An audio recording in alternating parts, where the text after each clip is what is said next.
Hi guys, welcome to our channel Chem Achievers. I am Sudeep.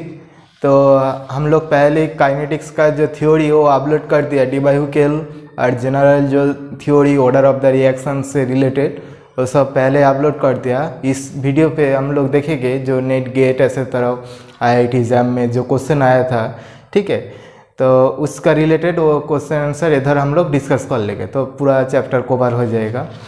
तो चलिए जल्दी देखते हैं वीडियो के थ्रू। देखो क्वेश्चन में क्या बताया, the first order gaseous reaction is 25% is completed 30 minute. That means 30 minute में 25% कंप्लीट हो रहे हैं, ठीक है। तो एट 10 मिनट्स टेम्परेचर दोनों अलग है, तो 10 मिनट्स 30 मिनट कंप्लीट हो रहे हैं 2 to 7 डिग्री सेंटीग्रेड में, और 10 मिनट में कंप्लीट होगा जब टेम्परेचर 237 डिग्री सेंटीग्रेड। उसके बाद पूछा जो activation energy of the reaction क्या है, ठीक है। तो देखते, हमको तो पता है जो क्या पता, आर्हेनियस इक्वेशन में ln K2/K1 इक्वल टू क्या आता है, इक्वल टू आता है A/R, ठीक है। A/R ऐसे तरफ देखा ना, 1/T1 माइनस 1/T2 ऐसे तरफ इक्वेशन था। तो इधर बैठा तो K2/K1, तो दैट मीन्स ln K2 क्या हो रहा है, दैट मीन्स 25% कंप्लीट हो रहा है। रेट क्या है 30 मिनट्स फर्स्ट केस में, ठीक है। और सेकेंड केस में वही रेट हो रहा है 10 मिनट। दैट मीन हो जाएगा ln 3 आ जाएगा। क्यों आ रहा है वो बाद में बताते हैं, ठीक है। तो इसको ये activation energy by R equal to 8.314, temperature क्या है 2 to 7, दैट मीन्स 273 और 2 to 7 मिला दिया तो क्या हो जाएगा 300 500 ना, 500 माइनस 1/510 237 डिग्री सेंटीग्रेड। अब मेन क्वेश्चन है जे ln K2/K1, इसको मैंने Q3 लिखा, तो एक्चुअल में देखो इसको क्या हो जाएगा ln 30/10 हो जाएगा। दैट मीन्स ln 3 आ जाएगा ना, क्योंकि देखो इधर तो क्या 30 मिनट इधर रेट मान लो, और इसको क्या 10 मिनट में हो रहा है ना। मेरी बात समझ रहे हैं, इधर 30 मिनट में वो कंप्लीट हो रहा है और इधर क्या 10 मिनट में कंप्लीट हो रहा है। तो दैट मीन्स क्या जे एक्चुअल में हो जाएगा जे 30/10 हो जाएगा, क्योंकि देखो इसका मिनट जो 2 to power -1 वही एक्चुअल में रेट आता है सेकेंड इनवर्स। ये सब फास्ट ऑर्डर रिएक्शन है ना। फास्ट ऑर्डर रिएक्शन में क्या है, हम लोग फास्ट ऑर्डर रिएक्शन के थ्रू देख रहे हैं, रेट क्या होता है सेकेंड इनवर्स। दैट मीन्स ये जो K2 का वैल्यू होगा, K2 का वैल्यू इधर क्या हो जाएगा, K2 इक्वल टू हो जाएगा 1/10 हो जाएगा। K1 का क्या हो जाएगा, K1 हो जाएगा 1/30, दैट मीन्स इधर K2/K1 कर दो। ये सब सेकेंड इनवर्स है ना। K2/K1 कर दिया तो 30 ऊपर चला जाएगा, 30/10 आ जाएगा, दैट मीन्स ln 3 आ जाएगा। तो इसको हम लोग सॉल्व कर सकते हैं ln 3। ये जो इक्वेशन मैंने लिख दिया बोर्ड पे, ln 3 इक्वल टू A/8.314, ठीक है। ये तो जूल में हो रहा है, ये तो पता ही सबको। और ln K2/K1 इसका कोई यूनिट नहीं है, क्योंकि ln फंक्शन में यूनिट नहीं होता है, यूनिट लेस होता है। दोनों का इस यूनिट सेम है, K2/K1 का यूनिट लेस हो गया। और ये जूल, ठीक है, जूल। और ये तो टेम्परेचर का यूनिट जो आ जाएगा, ये का वैल्यू वो जूल पे आ जाएगा ऐसे तरफ। और आर का यूनिट तो पता है जो होता है, ठीक है। तो इस वाइज ये को जस्ट कैलकुलेट कर लो इक्वेशन सॉल्व करके, तो हमारा हो जाएगा क्वेश्चन का सॉल्व। देखो ये एकदम 2 लाइन का क्वेश्चन है, नेट पे आया था 4 मार्क्स में। ऐसे तरफ ऑप्शन तो था ही, उधर मैंने थियोरी क्लास में भी देखा है, इधर भी देख लो। जो पूछा जे टी हाफ लाइफ ऐसे तरफ थर्ड ऑर्डर रिएक्शन में क्या होगा, तो इक्वेशन जानना जरूरी नहीं है। तो जनरल इक्वेशन मैंने उधर लिखा था, आपको याद है क्या नहीं है पता नहीं, इधर लिख देते हैं फिर भी। जैसे जनरल इक्वेशन होता है टी हाफ ऐसे तरफ, ठीक है, टी हाफ नहीं ऐसे तरफ मेनली जो इक्वेशन होता है जो के टी इक्वल टू क्या होता है n-1 nth ऑर्डर के लिए फॉर nth ऑर्डर रिएक्शन, ठीक है। nth ऑर्डर रिएक्शन के लिए क्या होता है 1/n-1 1/a-x whole to power क्या होता है a-x whole to power n-1 minus क्या हो जाएगा 1/a⁴n-1, ऐसे तरफ इक्वेशन आ जाएगा। तो मेरी बात समझ रहे हैं? तो इसको जस्ट सिंप्लीफाई कर लो, third order reaction, n means 3, that means इसको हम लोग क्या कर सकते हैं, टी हाफ चाहिए मेरे को, तो टी हाफ इक्वल टू क्या आ जाएगा 1/k इंटू 3-1, दैट मीन्स क्या आ जाएगा 2k। ठीक है, मेरी बात समझ रहे हैं?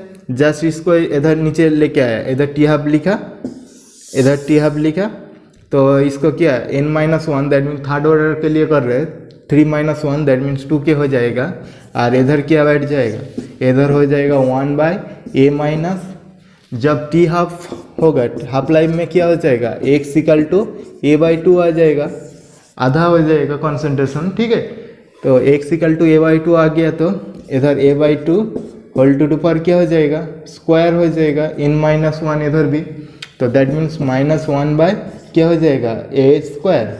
इसको सिंप्लीफाई कर लो तो ये हमारा इक्वेशन आ जाएगा। सिंप्लीफाई कर लिया तो क्या आ जाएगा, एकदम डायरेक्ट सिंप्लीफाई करते, इधर देखो a - a/2 तर whole square, that mean a/2 तर होल स्क्वायर, ऊपर में उठा दिया तो 4/a² -1/a², that mean 3/a²।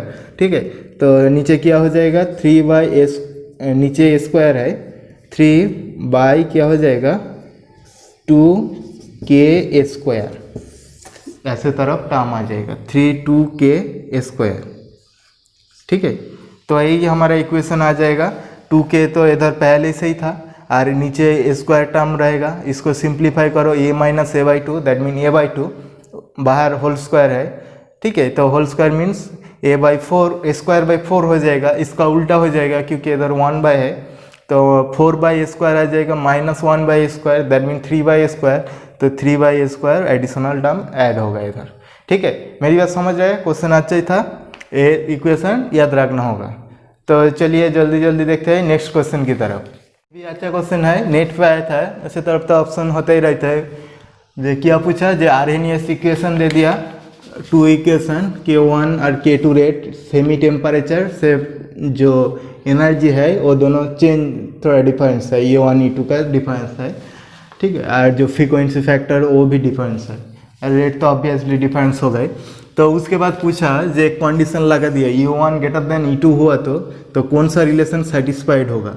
तो उसके बाद ऐसे तरफ ऑप्शन दिया था, मतलब K1/K2 और A1/A2 के साथ कौन सा रिलेशन होगा, ये गेटर होगा क्या, ये गेटर होगा या इक्वल होगा क्या, कौन सा रिलेशन सेटिस्फाइड होगा। तो हम क्या देखेंगे, जस्ट इक्वेशन देखो, जो K1 = क्या A1 × e⁻ E1/RT, ये दे दिया, नहीं तो हमको पता है। ठीक है, K2 = A2 × e⁻E2/RT, टेम्परेचर इधर फिक्स्ड है, देखो T1 T2 नहीं है, टेम्परेचर एक ही है।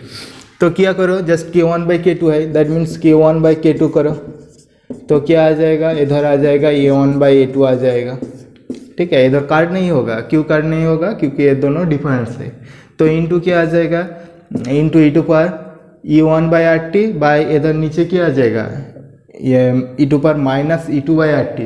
ठीक है, तो इसको एकदम एक टर्म में लिखता है तो e⁻E1 - E2, ऐसे तरफ E1 - E2 बाय ऐसे तरफ RT आ जाएगा।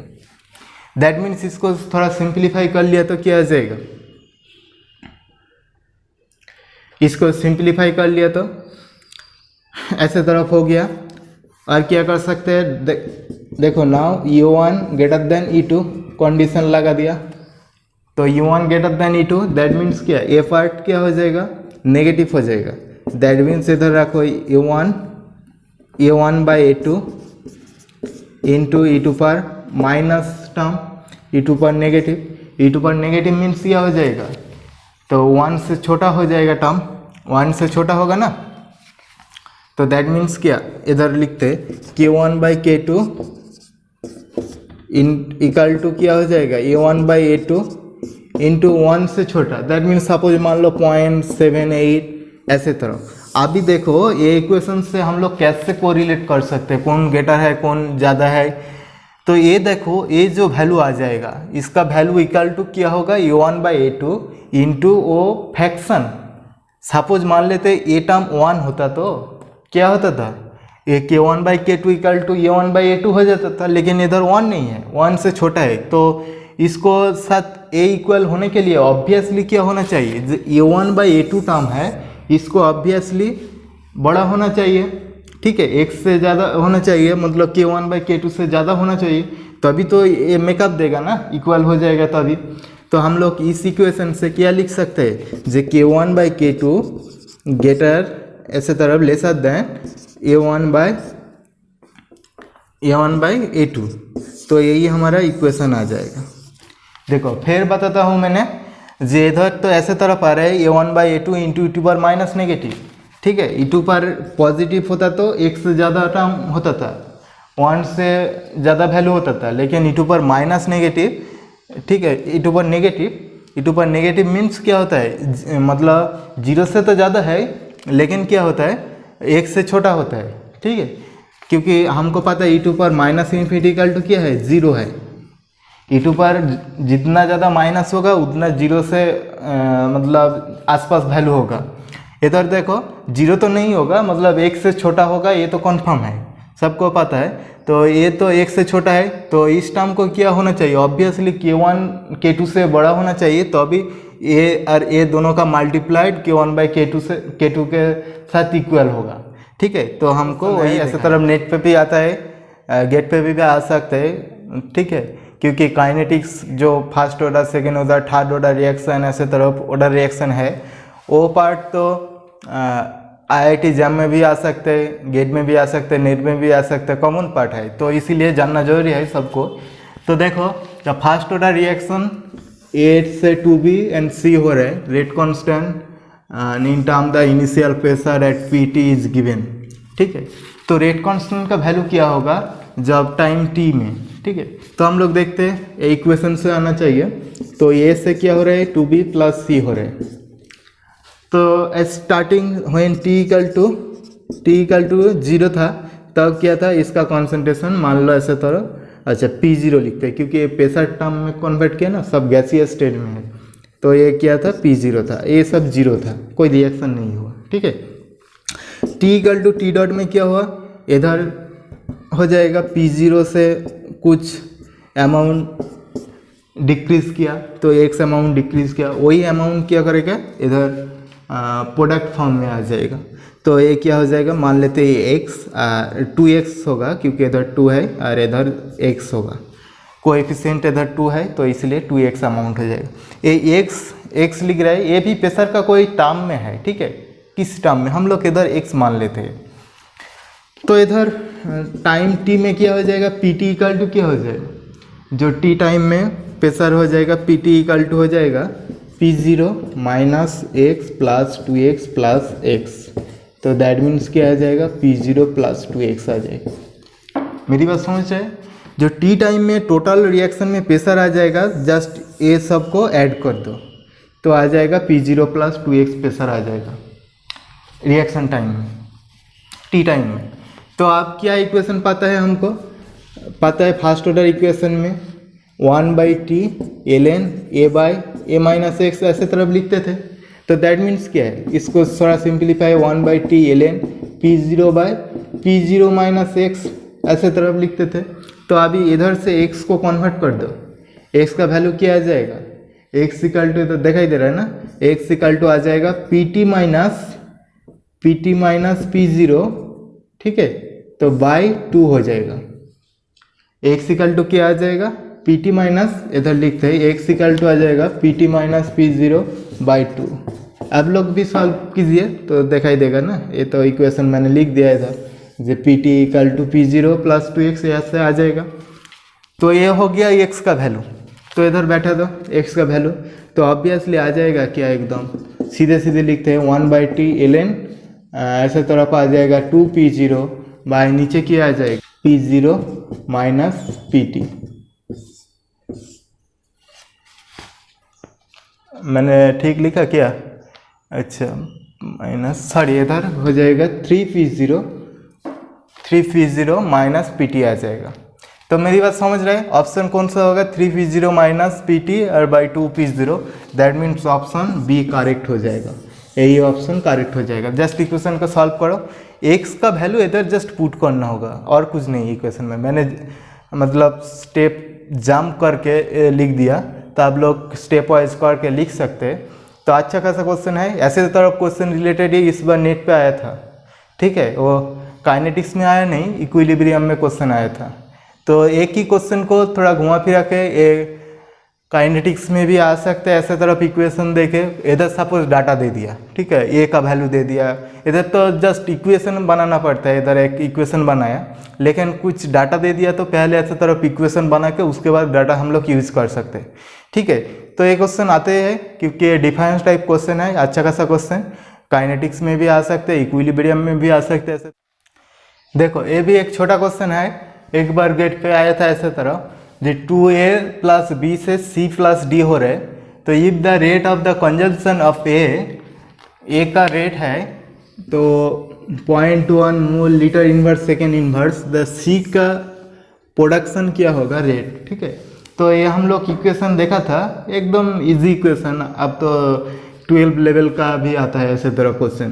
तो देखो इसको रेट वाइज इक्वेशन पे लिखता है तो क्या हो जाएगा, हाफ ऑफ सबको लिखते हैं ऐसे तरफ। हाफ ऑफ माइनस हो रहा है क्योंकि डिक्रीज कर रहे हैं, D A by D T हो रहा है, इक्वल टू क्या हो जाएगा, D V of D T equal to हो जाएगा माइनस हो जाएगा क्योंकि ऑब्वियसली डिक्रीज हो रहा है। इक्वल टू क्या, सबको इक्वल होगा, ठीक है। इक्वल टू क्या हो जाएगा, A positive, that means D C by D T हो जाएगा क्योंकि ये प्रोडक्ट फॉर्म हो रहा है इसीलिए पॉजिटिव टर्म। इक्वल टू क्या होगा, D of D by D T आ जाएगा। ये दोनों पॉजिटिव, ये दोनों negative.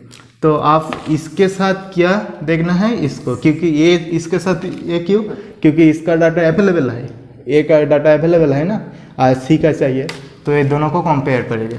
That means minus half of D of D A by D T equal to क्या आ जाएगा, D C of by D T आ जाएगा। दैट मीन्स हमको ऐसे तरह लिख सकते हैं J D of A by D T equal to, sorry ऐसे ही रखते हैं, ठीक है, क्योंकि हमको तो D C by D T चाहिए, तो इधर ही हो जाएगा और कुछ करने का ज़रूरत नहीं है। तो देखो ए का क्या है, ए का 0.1 बाई ऐसे तरफ बाहर 2 है, तो equal to D of C by D T लिख सकते हैं, ठीक है। ये पॉजिटिव निगेटिव कोई मैटर नहीं करते, ये जस्ट हमको डिनोट करते हैं जे प्रोडक्ट हो रहा है क्या रिएक्शन में, और जो रिएक्टेंट है वो डिक्रीज हो रहा है कंसंट्रेशन। ये रिएक्टेंट है क्या, ये प्रोडक्ट है, ये प्रोडक्ट दिखाई दे रहा है और ये रिएक्टेंट है, इसीलिए टाइम के साथ डिक्रीज हो रहा है। तो ये पॉजिटिव नेगेटिव कोई मैटर नहीं करते। तो ये हो गया, जस्ट इसको सॉल्व करो। तो इसको सॉल्व कर दिया 0.1/2, दैट मीन्स 0.05 ऐसे तरफ आ जाएगा। तो यूनिट सेम ही हो जाएगा, लीटर इन्वर्स सेकेंड इन्वर्स ऐसे तरफ सब सेम आ जाएगा। रिएक्शन में जो रेट था D C by D T wise, मतलब सी के wise with respect to C production rate हो जाएगा 0.05 mole litre inverse second inverse हो जाएगा, ठीक है। तो इक्वेशन हम लोग देख लिया, तो आगे बढ़ते हैं नेक्स्ट, और भी अच्छा खासा क्वेश्चन कुछ देख लेते हैं। देखो एक क्वेश्चन भी ऐसा तरफ नेट पे आया था, ठीक है, नेट पे किसी टाइम आया था, वहाँ से मैंने उठाया question. The half life of the chemical reaction, A से कुछ प्रोडक्ट हो रहा है, द इनिशियल रेट कांस्टेंट, ठीक है, रेट कांस्टेंट 0.1 एंड 0.4, कितना टाइम 200 सेकेंड एंड 50 सेकेंड में ऐसे तरफ हो रहा है। The order of the reaction will be, reaction का ऑर्डर क्या होगा। तो हम लोग देखते हैं, हमको क्या पता है, जो टी हाफ प्रोपोर्शनल क्या होता है 1/A2 ऐसे तरफ होता है,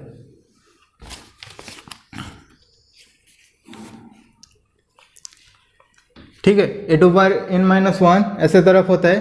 तो इधर 2 टी हाफ है ना, half life of the 2 T half ऐसे तरफ है 2 कंसंट्रेशन पे। तो एक देखो 200 और एक क्या है 50 सेकेंड हाफ लाइफ में।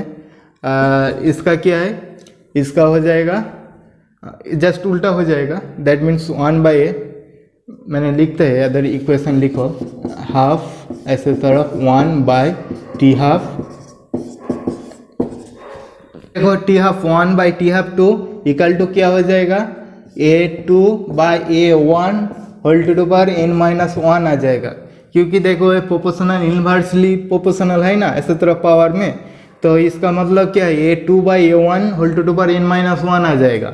दैट मीन्स यही बैठाओ, इधर A1/2 और इधर 2/1 करेंगे तो 0.4/0.1 होल टू पावर में n-1 आ जाएगा। दैट मीन्स बोथ साइड क्या हो रहा है, 4 इक्वल टू इधर 4 टू पावर n-1 आ रहे हैं। दैट मीन्स हम लोग यहाँ से क्या लिख सकते हैं, J n-1 equal to 1, that means n equal to क्या आ जाएगा, 2 आ जाएगा। तो ऑर्डर ऑफ द रिएक्शन हो जाएगा, that is second order reaction. ठीक है, तो सेकेंड ऑर्डर रिएक्शन आ जाएगा कन्फर्मली। ठीक है, ये तो हम लोग देख लिया सेकेंड ऑर्डर रिएक्शन। ये अच्छा खासा क्वेश्चन है, ऐसे तरह पे आते हैं। हम लोग देखा था इक्वेशन, देखा था ना, वो जब टी हाफ देखा था कि टी कॉन्सेंट्रेशन के साथ कैसे वेरिएबल करते हैं इन पूरा रिएक्शन पे, तो हम लोग इक्वेशन लिखा था, उधर भी देख सकते हैं वीडियो को घुमा फिरा के। प्रॉब्ली क्वेश्चन नंबर 2 या 3 में मैंने यही क्वेश्चन कराया है, जो थर्ड ऑर्डर रिएक्शन में टी हाफ कैसे क्या होता है। तो देखो उसमें n⁻1 ऐसे तरफ इन्वर्सली प्रोपोर्शनल होता है, तो यही यहाँ से आ जाएगा। देखो ये अच्छा क्वेश्चन नेट पे एक बार आया था, क्वेश्चन दिखाई दे रहा है ना, द रिएक्शन NO&H2 हो रहा है, तो 2 चार्ट ऐसे तरफ दे दिया, experiment number 1 and experiment number 2 ऐसे तरफ हमको दे दिया। उसके बाद पूछा जो ऑर्डर क्या होगा विद रेस्पेक्ट टू NO&H2। उधर पिछले जो क्वेश्चन में मैंने दिखाया था जो टी हाफ प्रोपोर्शनल क्या हो रहे थे, 1/A2 के साथ प्रोपोर्शनल हो रहे। उसके पहले हम लोग क्या दिखाया था, ऐसे तरफ जब हो रहे थे जे किसी ऑर्डर लिखते, रेट इक्वल टू क्या लिखते, rate equal to K into ऐसे तरफ NO सपोज मान लो alpha and H2 order two पर ऐसे तरफ बीटा, अल्फा बीटा ऑर्डर। ठीक है, ऑर्डर। तो दैट मीन्स NO&H2 का कॉन्सेंट्रेशन दे दिया, सिर्फ हमको अल्फा बीटा ऐसे तरफ कैलकुलेट करना चाहिए। ठीक है,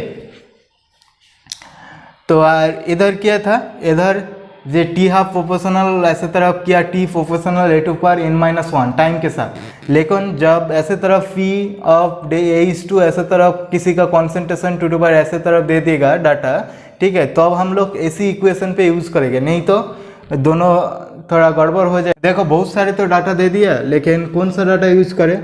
इधर देखो जब H2 कांस्टेंट है तब इनों के साथ कैसे रिलेशन में जा रहा है, देखो इधर 150 और इधर क्या है 300, लगभग सेम ही है, 150 का द्विगुना है ऐसे तरफ। ठीक है, तो हम लोग वही देखेंगे, दोनों में कंपेयर करके हम लोग क्या लिख सकते हैं, जो 300/152 इसका होल टू पर अल्फा होगा, क्योंकि with respect to NO alpha उसका ऑर्डर है, तो अल्फा हो गया इक्वल टू क्या आ जाएगा 1.03/0.25 आ जाएगा। ठीक है, तो इधर क्या हो गया, इधर हो गया एक्चुअल में 2 अल्फा इक्वल टू इधर हो गया लगभग 4, दैट मीन्स क्या 4 मीन्स 2 स्क्वायर, तो 2 alpha equal to 2 square equal alpha equal to क्या आ जाएगा 2 आ जाएगा, क्योंकि अल्फा इक्वल टू 2 आ जाएगा। तो विद रेस्पेक्ट टू NO उसका रेट क्या हो जाएगा 2 हो जाएगा, रेट ऑर्डर जो ऑर्डर हो जाएगा 2 हो जाएगा। तो देखते हैं विद रेस्पेक्ट टू H2 जब NO कांस्टेंट तब H2 का ऑर्डर क्या होता है। तो देखो विद रेस्पेक्ट टू H2 में क्या आता है, H2 में क्या आ जाएगा, इधर देखो 0.79, ये दोनों में कंपेयर करो और ये दोनों में कंपेयर करो, दैट मीन्स क्या है 289/147, इसका होल टू पर बीटा मान ले 289/147 होल टू पर बीटा इक्वल टू क्या आ जाएगा 1.60/0.79। ठीक है, तो दैट मीन यहाँ से क्या निकल के आ जाएगा, ये तो देखो लगभग 2 के बराबर है, तो दैट मीन 2 पर बीटा इक्वल टू 2 आ जाएगा ना, तो that mean beta equal to क्या आ जाएगा, बीटा इक्वल टू 1 आ जाएगा, क्योंकि ये 2 पर 1 के साथ, दैट मीन्स इधर देखो जो इक्वल नंबर 2 पर जो पावर होता है बीटा 2 पर ऐसे तरफ 2 पर बीटा इक्वल टू 2 पर 1, दैट मीन्स क्या हो जाएगा, बीटा को ऑब्वियसली 1 होना पड़ेगा, तो अभी इक्वल हो जाएगा।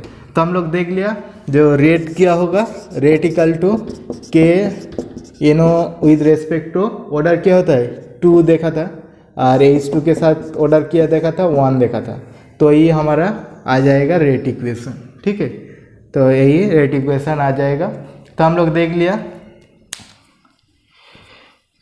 ठीक है, फिर मिलेंगे नेक्स्ट वीडियो में। तब तक हमारे साथ बने रहिए। वीडियो को ज़्यादा से ज़्यादा लाइक शेयर कीजिए, और एक्स्ट्रा वीडियो चाहिए तो काइनेटिक्स में नीचे कमेंट सेक्शन पे लिखिए जो कौन सा टॉपिक पे और भी वीडियो चाहिए, और भी क्वेश्चन आंसर सॉल्व करना चाहिए।